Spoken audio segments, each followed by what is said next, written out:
One of the central features of this week's Parsha is the commandment that we have to eat kosher food.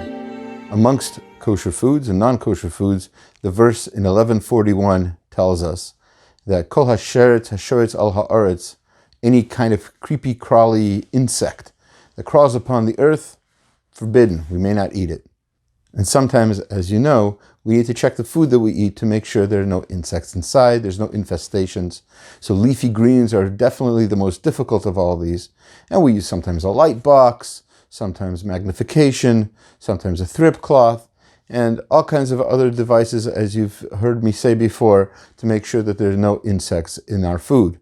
You might think that all of this checking for insects is some sort of new innovation of halacha.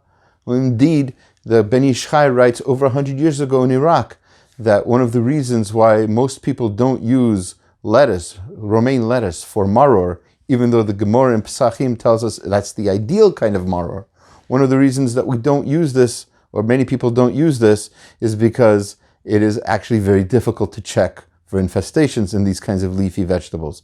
And because it's so difficult, and because we need to eat so much maror, the Ben Ish Chai says that's why some people don't eat it, although it is ideal according to the Talmud. Now, what about a light box? Do we really need to use a light box?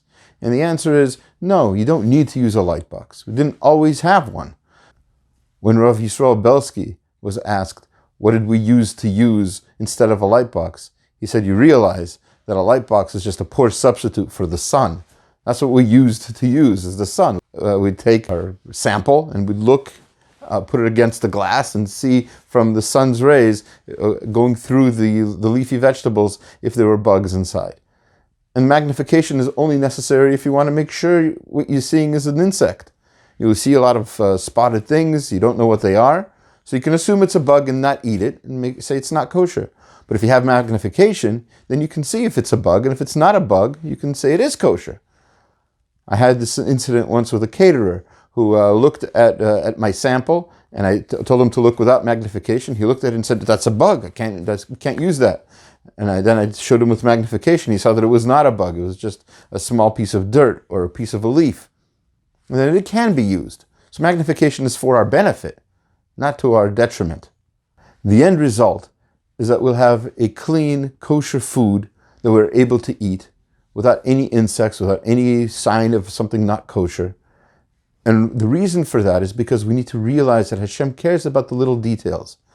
Little things matter as well, in terms of our behavior and in terms of how we perform His mitzvot. And the better we do that, the more of a connection we'll have with Him, and the greater life we'll lead.